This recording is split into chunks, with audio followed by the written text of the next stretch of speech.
में सबसे ज़्यादा प्रदूषित देश कौन कौन से हैं? तो WHO की रिपोर्ट के मुताबिक जो है दुनिया में सबसे ज़्यादा प्रदूषित देश आप देखें, नंबर 1 पर है पाकिस्तान। पाकिस्तान में 70.9% प्रदूषण है। और नंबर 2 पर है बहरीन। तो बहरीन में आपका 66.6% प्रदूषण है। और नंबर 3 पर आपका आता है बांग्लादेश। बांग्लादेश में 65.8% प्रदूषण है। और नंबर 4 पे जो देश आपका आता है वो है बुर्किना फासो। बुर्किना फासो में 63 आपका जो है प्रदूषण आता है। और नंबर 5 पर आपका आता है कुवैत। और कुवैत में आपका 55.8% का प्रदूषण आता है। और नंबर 6 पर आपका आता है भारत। और भारत में आपका जो है 53.3% प्रदूषण आता है। और इसमें भारत भी शामिल है इस लिस्ट में। और नंबर 7 पर आपका आता है मिस्र। और मिस्र में जो है 46.5% का प्रदूषण है। और नंबर 8 पर आपका आता है तजाकिस्तान। तजाकिस्तान में आपका 46% प्रदूषण है। तो इतने सारे देश हैं जो प्रदूषण में दुनिया में सबसे ऊपर हैं, इस लिस्ट में सबसे ऊपर हैं। और प्रदूषण के क्या क्या नुकसान होते हैं, क्या क्या फ़ायदे हो सकते हैं, मैं आपको बताऊंगा। प्रदूषण से नुकसान और पेड़ लगाने के क्या फ़ायदे। तो ज़्यादा प्रदूषण से मुख्यतः S02 की मात्रा बढ़ने के कारण, S02 की मात्रा बढ़ने के कारण जो है पेड़ की पत्तियों का क्लोरोफिल जो है, पेड़ की पत्तियों में क्लोरोफिल नामक एक पदार्थ पाया जाता है। तो क्लोरोफिल, पेड़ की पत्तियों का क्लोरोफिल जो है वो नष्ट होने लगता है। पत्तियों का क्लोरोफिल नष्ट हो जाता है, जिसके कारण पौधों की उत्पादकता मतलब समझ रहे हैं ना, जिसके कारण पौधों की उत्पादकता यानी बढ़ने की संख्या, उत्पादकता बहुत ही कम होने लगती है।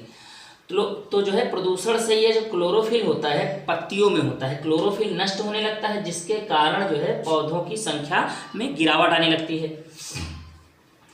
गिरावट देखने को मिलती है। तो ज़्यादा प्रदूषण की स्थिति में, ज़्यादा प्रदूषण जब बढ़ने लगता है तो उस स्थिति में पेड़ पौधों में पीलापन देखने को मिलता है। पीलापन होने के कारण, पीले पड़ जाने के कारण नष्ट होने लगते हैं पेड़ पौधे। उसकी संख्या पीले पड़ने पर पेड़ पौधों की संख्या भी कम होने लगती है। इसलिए पेड़ पौधों को लगाना चाहिए, लगाना बहुत ही आवश्यक है। पेड़ पौधों को लगाना बहुत ही जरूरी है। तो बिल्कुल ध्यान रखें, पेड़ पौधों को जरूर लगाएं। प्रदूषण बढ़ता चला जा रहा है, पेड़ पौधे लगाएंगे तो प्रदूषण कम पड़ेगा। और पेड़ पौधों को वातावरण का फेफड़ा इसीलिए कहा जाता है। वातावरण का फेफड़ा किसको कहा जाता है? पेड़ पौधों को ही वातावरण का फेफड़ा कहा जाता है। तो पेड़ पौधे जो होते हैं वो वातावरण से कार्बन डाइऑक्साइड सोख लेती है। जो पेड़ पौधे होते हैं, वातावरण में जो कार्बन डाइऑक्साइड फैलता है जो प्रदूषण के रूप में होता है, उसको सोख लेती है और हवा को शुद्ध करती है। और पौधों की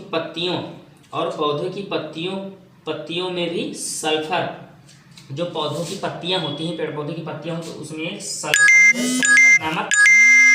सल्फर नामक एक पदार्थ होता है।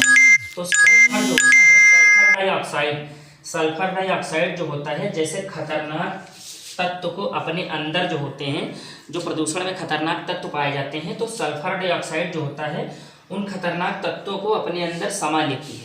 पेड़ पौधों की पत्तियां जो होती हैं, जो उसके अंदर सल्फर डाइऑक्साइड पाया जाता है, तो उस जो पदार्थ होता है कार्बन डाइऑक्साइड जैसे प्रदूषण वगैरह होता है, तो उसको जो है सल्फर डाइऑक्साइड अपने अंदर समा लेती है, सोख लेती है और हवा को साफ बना देती है। जो हवा के अंदर जो प्रदूषण फैला हुआ होता है, तो सल्फर डाइऑक्साइड उसको सोखने का काम करती है और हवा को साफ बनाती है। प्रदूषण से इंसानों में भी बीमारियां हो सकती हैं। आप लोग देख लें, जैसे कि फेफड़ों की बीमारियां होती हैं, हृदय की बीमारियां हो सकती हैं, सांस की बीमारी हो सकती है, अस्थमा की बीमारी हो सकती है और निमोनिया की भी बीमारी हो सकती है। तो आप लोग एक बार नज़र फिर से डाल लें। यह सारे प्रदूषण वाले बहुमूल्य शहर देश हैं: Pakistan, Bahrain, Bangladesh, Burkina Faso, Kuwait, Bharat, मिस्र, तजाकिस्तान। तो इतने % इन देशों में प्रदूषण पाया जाता है। और आप लोग इसको नोट कर लें, ना नोट किया हो तो WHO की रिपोर्ट के मुताबिक ही ये सब बताया गया आपको, इसको नोट कर लें। यह जानकारी आपको बहुत ही इंपॉर्टेंट है, हर एग्जाम में आपके लिए काम आएगी। अगर जानकारी अच्छी लगी तो वीडियो को आगे शेयर कर दें, चैनल को सब्सक्राइब जरूर कर दें। धन्यवाद।